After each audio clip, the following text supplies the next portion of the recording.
Bonjour, nous sommes aujourd'hui samedi et demain ce sera le deuxième dimanche au cours duquel vous ne pourrez pas vous rendre à la messe dominicale. Sachez que nous les prêtres, lorsque nous célébrerons la messe demain, vous serez au cœur de notre prière. La messe n'est jamais un acte accompli en solitude parce que l'Église du ciel et de la terre y est toujours présente dans chaque messe célébrée. C'est l'humanité entière que nous portons et c'est toute l'Église qui est rassemblée là. Vous serez là demain avec nous, nous prierons aussi pour vous. Parce que vous savez que tous les dimanches, les curés de paroisse célèbrent la messe pro populo, c'est-à-dire pour le peuple qui leur est confié.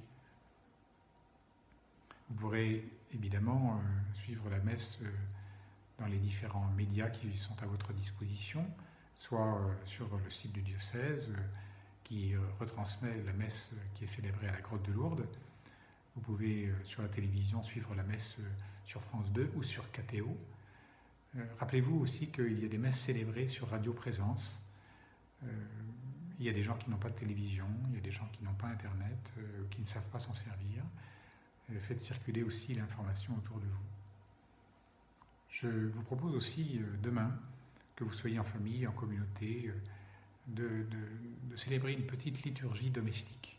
La famille est une église domestique. Et voilà pourquoi elle peut se réunir autour de la parole de Dieu et prier le Seigneur. Après un signe de croix, et puis la récitation du Je confesse à Dieu pour se préparer à recevoir la parole de Dieu, on peut lire l'Évangile, on peut le commenter avec un commentaire qu'on aura trouvé quelque part, ou bien simplement faire un partage d'Évangile. Chacun peut dire ce que lui inspire cet Évangile, y compris les enfants, c'est tout à fait possible. Après, on peut aussi faire monter des intentions de prière vers le Seigneur pour l'humanité entière, pour nous-mêmes, pour ceux qui souffrent. Enfin, toutes les intentions pour lesquelles on a envie de se confier à Dieu, de faire monter vers Dieu.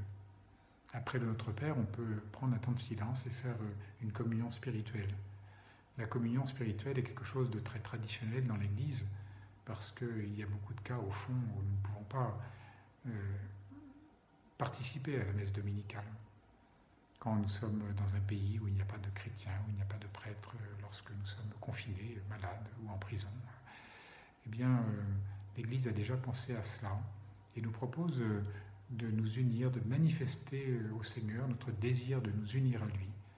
Et cette communion a la même intensité et la même efficacité qu'une communion sacramentelle.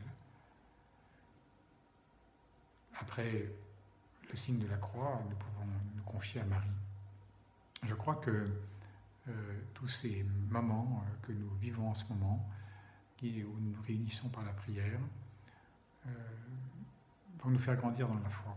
Pourquoi ? Parce que le visible de la communion avec le Seigneur, le visible de la communion entre nous, ne nous est plus donné ni par les sacrements, ni par la joie d'être ensemble, de nous rassembler dans une église, mais nous visons l'invisible de cette réalité. C'est que nous appartenons au même corps du Christ, au même corps du Seigneur, et que nous laissons l'Esprit Saint nous faire notre communion. Je vous souhaite une bonne journée, et je vous dis à demain, dimanche, pour l'Angélus. L'ange du Seigneur porta l'annonce à Marie, elle conçut par l'opération du Saint-Esprit. Je vous salue Marie, pleine de grâce, le Seigneur est avec vous. Vous êtes bénie entre toutes les femmes, et Jésus, le fruit de vos entrailles, est béni. Sainte Marie, Mère de Dieu, priez pour nous pauvres pécheurs, maintenant et à l'heure de notre mort. Amen. Voici la servante du Seigneur, qu'il me soit fait selon ta parole. Je vous salue Marie, pleine de grâce, le Seigneur est avec vous. Vous êtes bénie entre toutes les femmes, et Jésus, le fruit de vos entrailles, est béni. Sainte Marie, Mère de Dieu, priez pour nous pauvres pécheurs, maintenant et à l'heure de notre mort. Amen. Et le Verbe se fait chair et il a habité parmi nous. Je vous salue Marie, pleine de grâce, le Seigneur est avec vous. Vous êtes bénie entre toutes les femmes, et Jésus, le fruit de vos entrailles, est béni. Sainte Marie, Mère de Dieu, priez pour nous pauvres pécheurs, maintenant et à l'heure de notre mort. Amen. Priez pour nous, Sainte Mère de Dieu, afin que nous soyons rendus dignes des promesses de notre Seigneur Jésus-Christ. Prions. Répands, s'il te plaît, Seigneur, ta grâce dans nos âmes, afin qu'ayant connu par le ministère de l'ange l'incarnation de ton Fils Jésus-Christ, nous ayons part par sa passion et par sa croix à la gloire de la résurrection, par le Christ notre Seigneur. Amen. Bonne journée à tous et bon appétit.